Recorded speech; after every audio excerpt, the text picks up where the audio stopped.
Welcome to the Transformative Neurotherapy Podcast with your host, Dr. Heather Putney, founder and executive director of Transformative Neurotherapy. This is the place where healing happens faster. Because let's face it, your brain doesn't come with an owner's manual until now.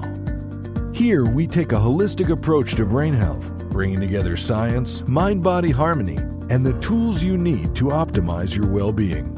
Whether you're a high performer, executive, athlete, longevity hacker, or just someone tired of your brain working against you, Dr. Putney is here to help you unlock your full potential. From brain fog to chronic stress, we're covering it all so you can finally experience brain health, mind harmony, and total well-being. Ready to get unstuck? Let's get started. If trauma is holding you back, this episode explores how your brain can finally start healing faster than you thought possible. Welcome, everyone. I'm Julie Schwenzer, co-host and producer in the studio with Dr. Heather Putney, founder and executive director of Transformative Neurotherapy. Dr. Heather, let's dive into today's topic. How does neurotherapy help with trauma?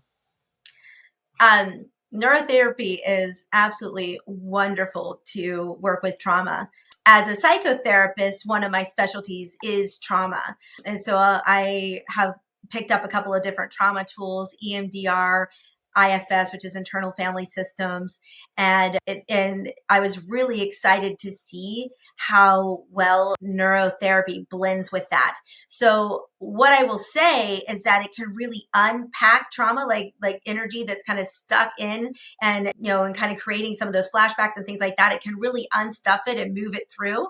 But one thing is that it shouldn't be done. If you have a trauma client, you shouldn't be doing neurotherapy alone. They really need to have, a psychotherapist or somebody to work with, because they're going to, have access to, information that they maybe didn't have access to in a different way. And it's able to kind of release and move through.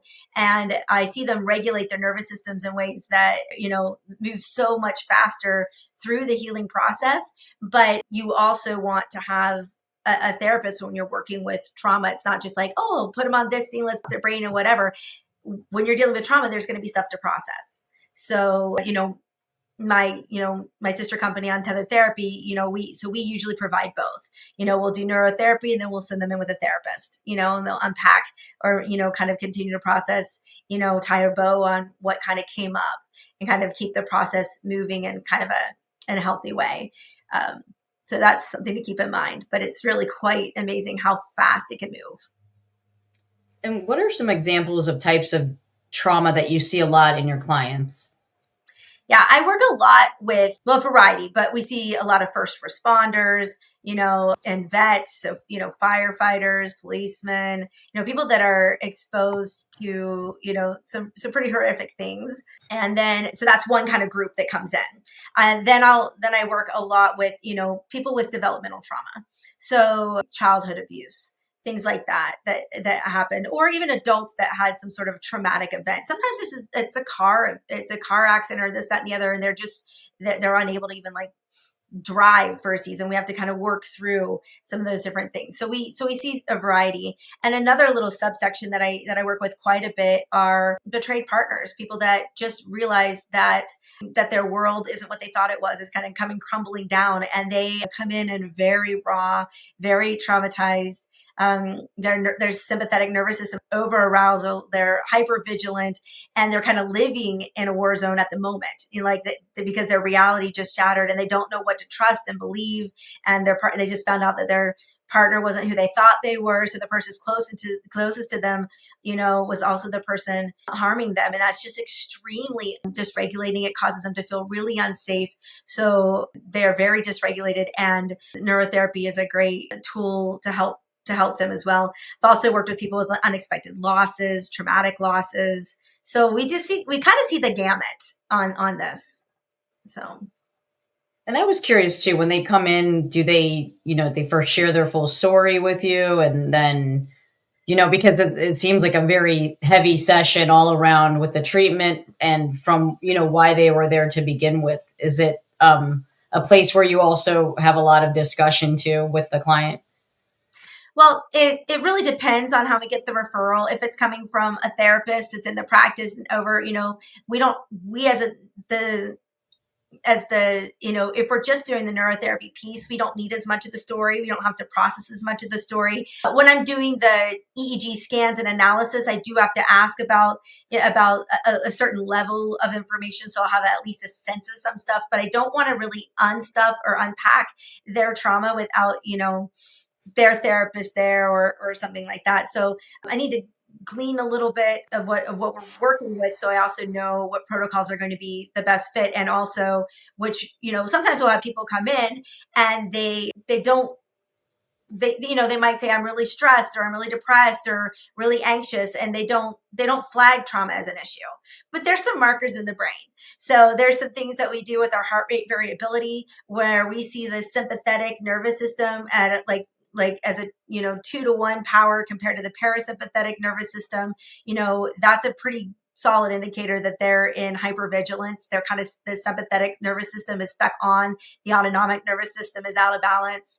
Like I said, we see those a lot with first responders and whatnot, but anybody in kind of in pretty active trauma, you'll see that there's some markers in the brain, kind of in this T6 area in the parietal area, where we see maybe excessive power, some things that look like some dissociative signals in the brain. So that sometimes they don't say there's a trauma issue, but there's some markers in the brain. And so then we have to kind of come back with them because, like I said, what's amazing is, we're going to be stimulating the brain, and the glia is kind of like the glue of the brain, and it's kind of what can energetically kind of encapsulate some of the trauma. So as we're stimulating it, some things that have been like the trauma has been kind of like sequestered and kind of like put in the back shelf. Sometimes it just comes up, and so sometimes people get things they weren't sure was there, so when I see those markers and they're not copying the trauma, I'm going to, probe a little bit and also encourage them to get with a therapist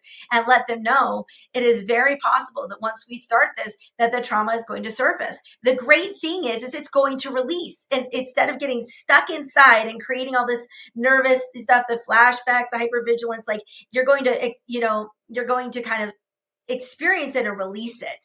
But you want it to be kind of in a safe environment. So they need to know that when we're dealing with this and we're working with certain frequencies and whatnot, that it may absolutely unstuff the trauma. We may be trying to unstuff the trauma. We'll work with a lot of these clients on an outpatient basis, but we also get a lot that are in a really bad way, and they'll come in and they'll do an intensive. So we'll usually package them up. They'll do a couple of treatments a day, and we build in a therapist with them. And so, we'll do that for a week or two, up to 3 weeks sometimes, because they're in a really bad state, and the frequency of working and the intensity, it can just revolutionize from the difference between how they showed up when they came in and what it's like when they leave. So depending on how severe it is, they may go the intensive model because they just want to rip the Band-Aid off and get through this and be able to kind of get back to life. Because if you're stuck in hyperarousal and whatnot, like you're always on edge, it's sleep usually is impacted. And so there's just a lot of parts of your overall well-being and mental health that's impacted. So getting to the bottom of it is really great. And how quickly do you notice some clients seeing improvements after they start the treatments with you?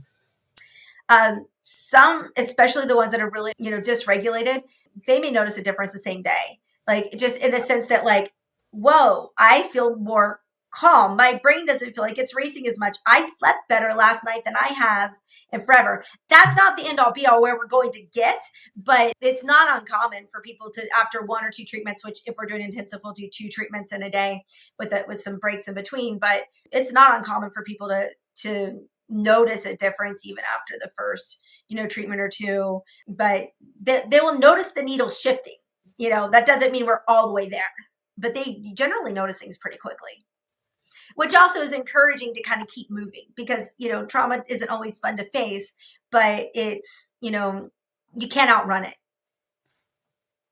So it's coming for you one way or the other. You can face it with support and help it move through in the most helpful way, or you can try to outrun it, which just ultimately doesn't work. And then it kind of keeps haunting you in different ways at different times. Thank you, Dr. Heather. That was incredibly insightful. We'll see you next time for another deep dive into brain health and healing.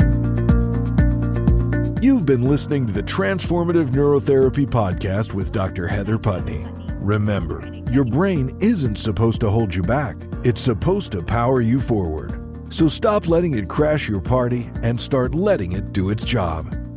If you're ready to optimize brain health, sharpen your focus, and age like a fine wine, schedule your free consultation today at transformativeneurotherapy.org or call us at 412-204-7397. Because here, healing happens faster. See you next time.